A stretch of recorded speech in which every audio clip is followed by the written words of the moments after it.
गुरुर्ब्रह्मा गुरुर्विष्णु गुरुर्देव महेश्वर गुरुरेव परं ब्रह्म तस्मै श्री गुरुवे नमः। ओम। Hello everyone, welcome to my channel supreme divine power. I am supreme energy Sujata Adhikari, teacher of energy science and spiritual trainer. চলে এসেছে আমাদের গুরু পূর্ণিমা। গুরু পূর্ণিমা কবে পড়েছে, কখন পড়েছে এবং এই দিন কি করবেন কি করবেন না সমস্ত কিছু থাকছে এই ভিডিও। তো গুরু পূর্ণিমা এবছর পড়েছে 28শে জুলাই 2026 মঙ্গলবার সন্ধ্যা 6টা বেজে 20 মিনিটে পূর্ণিমা শুরু হচ্ছে এবং পরের দিন অর্থাৎ 29শে জুলাই বুধবার রাত 8টা বেজে 6 মিনিট পর্যন্ত গুরু পূর্ণিমা থাকবে।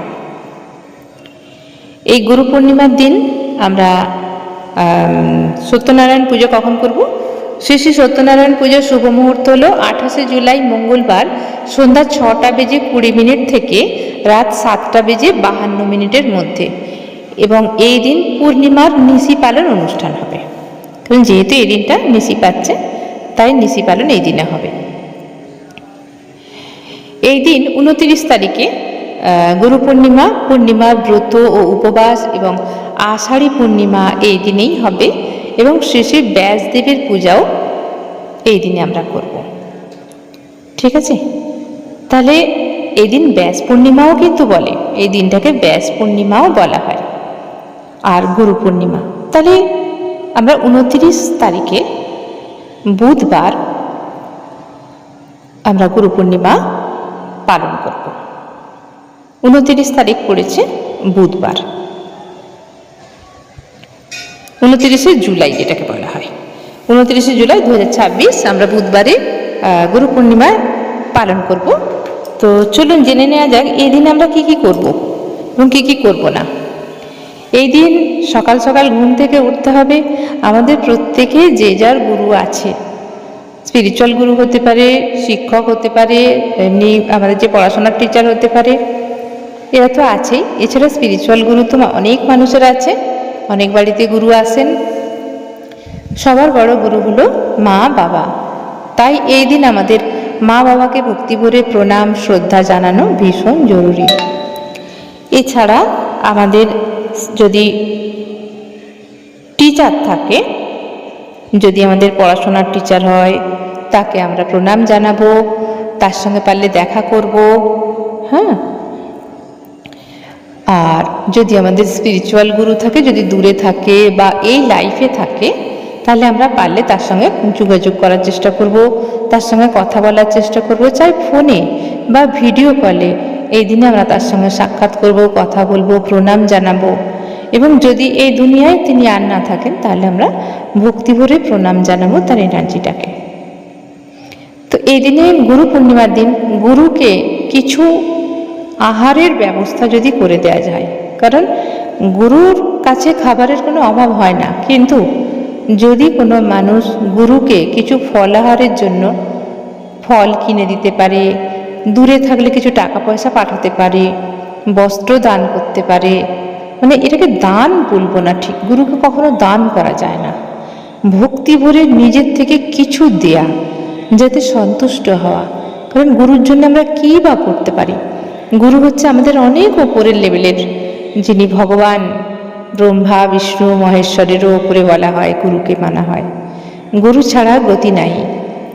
যিনি অন্ধকার থেকে আলোর পথে আমাদের পথ দেখান তাকেই বলা হয় গুরু। এই গুরু আমাদের লাইফে আমাদেরকে অন্ধকার থেকে মুক্তি করে দেয়। এই গুরু পূর্ণিমার দিন আমরা গুরুকে সশ্রদ্ধভাবে প্রণাম জানাবো, ভক্তি করে প্রণাম জানাবো, তার সঙ্গে কথা বলবো, সম্মান জানাবো। যদি একটু ফলাহারের ব্যবস্থা আমরা করতে পারি, নিজেকে ভাগ্যবান বা ভাগ্যবতী মনে করব। ঠিক আছে। তো এইভাবে আমরা গুরু পূর্ণিমা পালন করব। এখন এই দিনে আমরা কি কি করব? এই দিনে সকাল সকাল উঠে আমরা নিজেদের সব কিছু কাজ করে স্নান আদি করে শুদ্ধ বস্ত্র পরে, গুরুর যদি ফটো থাকে তাহলে সেই গুরুর ফটোকে পরিষ্কার করে সেখানে একটু বাতি বা মোমবাতি জ্বালিয়ে বা প্রদীপ জ্বালিয়ে ফলাহারের ব্যবস্থা করতে পারেন যদি অনেক দূরে থাকেন। গুরুর পারমিশন নিয়ে এগুলো করতে হয় কিন্তু, ঠিক আছে। এরপরে আমাদের করতে হবে কি, যে গুরুকে তো কল করা হলো, গুরুর সঙ্গে কথা হলো। যদি গুরু এই জীবনে না থাকে তাহলে তার ফটোতে আমরা প্রদীপ জ্বালিয়ে ধূপ জ্বালিয়ে তাকে প্রণাম করব, মালা দেব। যদি এই জীবনে থাকে গুরু তাহলে পারমিশন নিয়ে তার ফটোতে ফলাহারের ব্যবস্থা দিন, প্রদীপ দেখান, ধূপ দেখান, এগুলো করতে পারেন, পারমিশন নিয়ে করতে হবে। এই দিনে নিরামিষ খাবার খেলে ভীষণ ভালো। গুরু পূর্ণিমার দিন নিরামিষ আহার করুন। আপনি লুচি তরকারি, পায়েস এগুলো খেতে পারেন, ফলাহার করতে পারেন। এই সমস্ত খাবার, মিষ্টি খান, দুধ খান, ছানা খান, ফল খান, এই খাবারগুলো খাওয়া যেতে পারে। কিন্তু আমিষ খাবারটা ত্যাগ করাটাই এই দিনে ভীষণ ভালো। এছাড়া এই দিনে নখ কাটা, চুল কাটা এগুলো না করাটাই বেটার।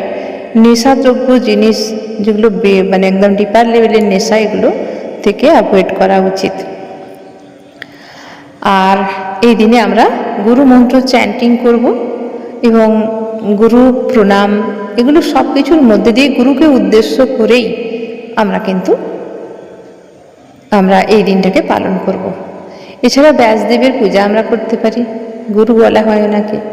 আপনার যে গুরু আছেন ওনাকে প্রণাম সেন্ড করুন, ভিডিও কলে কথা বলুন, ফোন করুন, তার ফটো থাকলে তার ফটোতে সব কিছু দিন। এইভাবে কিন্তু গুরু পূর্ণিমা পালন করতেই পারেন এবং গুরুর নাম সংকীর্তন করবেন। গুরু যেই মন্ত্র দিয়েছে গুরু মন্ত্র চ্যান্টিং করুন। এইভাবে আপনারা গুরু পূর্ণিমাকে পালন করুন। এই পূর্ণিমার দিন যখন চাঁদ উঠবে অবশ্যই মেডিটেশন করুন। তো যদি গুরুর সঙ্গে কানেক্ট করে মেডিটেশন করতে পারেন তাহলে খুব ভালো। এই দিনে চেষ্টা করুন গুরুর আশীর্বাদটা নেয়ার, ঠিক আছে। গুরুর চরণে মাথা ঠেকিয়ে, দূর থেকেও কিন্তু এটা করা যায়, কারণ এনার্জেটিক কানেক্টেড আমরা গুরুর সঙ্গে। এবং ভিডিও কলে কথা বলে তাকে সামনে রেখে মাথা নিচু করে প্রণাম করে গুরুর থেকে আশীর্বাদ এই দিনে নিয়ে নিন। গুরুর আশীর্বাদ এই দিনে ভীষণ তুঙ্গে থাকে। আমাদের জীবন, গুরুর যদি আশীর্বাদ একবার মন থেকে পাওয়া যায় না, তা আমাদের সমস্ত কিছু ভালো হয়। তো এই ছিল গুরু পূর্ণিমার একটি ছোট্ট ভিডিও। মাফ করবেন, কথা বলতে বলতে একটু অন্যমনস্ক হয়ে গিয়েছিলাম, কারণ ফোন আসছিল বারবার, সেই জন্য একটু ধীরে হয়ে গেছে কখনো কোনো জায়গায়। তো এই ছিল আজকে ছোট্ট ভিডিও, গুরু পূর্ণিমা কীভাবে পালন করবেন, কী করবেন এবং কবে পড়েছে, এই ছোট্ট ভিডিও। আজকের ভিডিও এখানে শেষ করলাম। সবাই ভালো থাকবেন, দারুণ থাকবেন, আনন্দে থাকবেন।